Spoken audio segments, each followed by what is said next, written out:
Halo teman-teman, Assalamualaikum warahmatullahi wabarakatuh. Berjumpa kembali bersama saya Bundanya Zoya. Apa kabar teman-teman hari ini?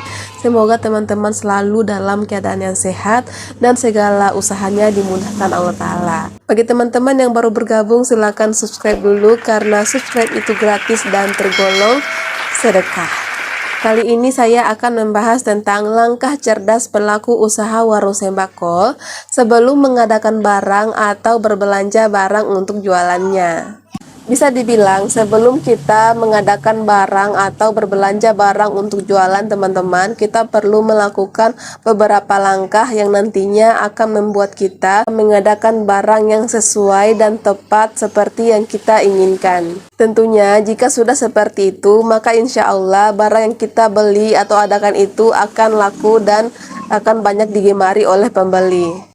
Apa saja langkah-langkahnya? Mari kita bahas. Langkah yang pertama itu adalah kita sudah mengantongi barang-barang apa saja yang digemari oleh para pembeli. Nah, jadi untuk teman-teman yang baru pemula, biasanya yang sudah berjalan 1 atau 2 bulan, tentunya sudah memiliki beberapa gambaran ya teman-teman tentang barang apa saja yang dicari oleh para pembeli di warung teman-teman. Dan tentunya di setiap warung itu akan sangat berbeda meskipun dalam satu desa atau kampung ya teman-teman. Biasanya ini dikarenakan kebutuhan di setiap lingkungan itu berbeda-beda. Itu tergantung dari para ibu-ibu rumah tangga atau orang-orang yang suka berbelanja di warung teman-teman. Jika teman-teman sudah tahu barang apa saja yang biasanya pembeli teman-teman itu beli atau cari setiap harinya, tentunya jangan biarkan barang tersebut kosong. Dan jika ada barang yang ditanyakan oleh pembeli lain, maka itu wajib dicatat agar diadakan secepatnya. Di warung saya ada beberapa jenis barang yang sangat laku dibandingkan jenis yang sama namun dengan rasa yang berbeda. Contoh kecilnya adalah mie instan. Mie instan di tempat saya ini ada beberapa rasa, namun hanya ada tiga jenis ya teman-teman, 3 rasa yang sangat laku, yang sangat laris, cepat sekali perputarannya. Biasanya saat saya berbelanja barang, saya akan membeli setiap jenis atau setiap rasa mie instan tersebut masing-masing 1 dos. Namun untuk 3 jenis atau 3 rasa mie instan yang paling laju ini akan saya beli 2-3 dos karena biasanya perputarannya lebih cepat. Meskipun saya membeli 2 atau 3 dos, akan cepat laris dibandingkan mie yang lain. Ada juga rokok. Memang tidak bisa dipungkiri ya teman-teman, rokok itu tidak baik untuk kesehatan, namun untuk pelaku usaha itu menjadi cuan yang paling banyak memberikan keuntungan karena perputarannya sangat cepat.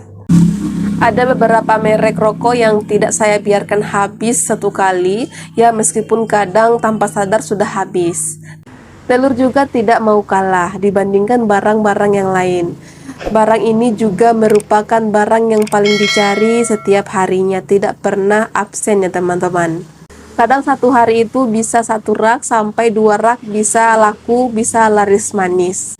Selain itu ada juga kopi kapal api yang tidak pernah absen, selalu dicari dari pagi, siang, sore sampai malam itu selalu dicari. Juga ada minyak eceran. Di sini biasanya kami memakai bemoli karena biasanya ibu-ibu di sini tahu dari rasa gorengannya, katanya tidak bisa kita pakai merek lain karena mereka lebih lebih cocok dengan merek tersebut. Masih ada beberapa lagi barang yang biasanya paling dicari oleh para pembeli di warung saya.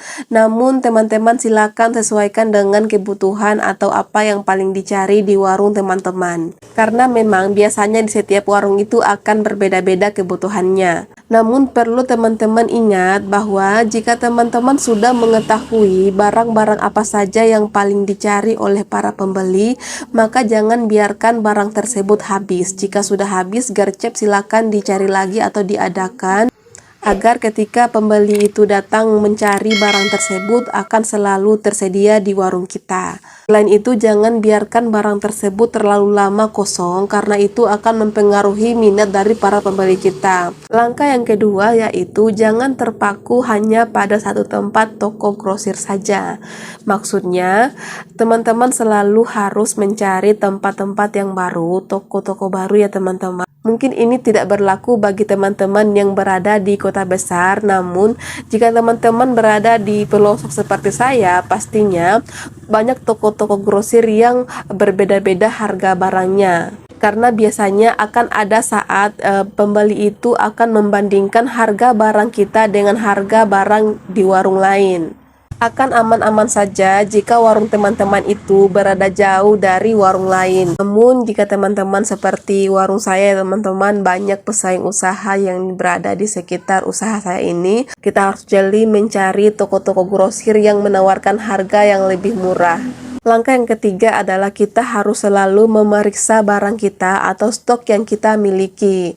Biasanya jika kita mengandalkan ingatan maka pastinya akan keliru. Biasanya akan seperti itu ya teman-teman. Langkah ini sangat berguna teman-teman. Jadi ketika kita berbelanja barang, tidak akan ada barang yang kita lupakan dan tidak ada barang yang akan ganda karena barang kita belanja itu semuanya sudah kosong atau sudah kurang stoknya. Jika kita tidak melakukan langkah ini, maka biasanya yang terjadi adalah ketika kita berbelanja barang, maka kita akan berbelanja barang yang masih ada stoknya, sehingga barang-barang tersebut malah menumpuk dan modal kita malah tertumpuk di satu jenis barang saja. Langkah yang keempat adalah nota barang sebelum berbelanja. Jika kita melakukan langkah ini, pastinya kita tidak akan salah ataupun keliru dalam mengadakan barang untuk jualan kita. Kita juga bisa menambahkan harga per tiap barangnya dan mentotalkan berapa kira-kira jumlah pengeluaran yang perlu kita sediakan. Dan setiap kali berbelanja biasanya saya selalu menambahkan barang-barang apa saja yang pernah ditanyakan oleh pembeli untuk saya adakan di nota tersebut. Langkah ini sangat membantu ya teman-teman, apalagi untuk yang suka pelupa seperti saya. Dulu biasanya saya sering melakukan kesalahan baik di jenis barangnya yang saya gandakan, masih ada stoknya saya beli lagi, atau stoknya habis saya tidak beli, bahkan pernah melakukan kesalahan pada harganya. Dan itu sangat merugikan saya teman-teman. Namun ketika melakukan langkah ini, saya alhamdulillah sampai sekarang tidak lagi mengulangi kesalahan yang sama. Baiklah teman-teman, itu saja yang dapat saya sampaikan. Semoga bermanfaat bagi kita semua. Dan jika ada pertanyaan seputar warung sembako, silakan tinggalkan jejak di kolom komentar. Terima kasih sudah menonton. Sampai jumpa di video selanjutnya. Assalamualaikum warahmatullahi wabarakatuh.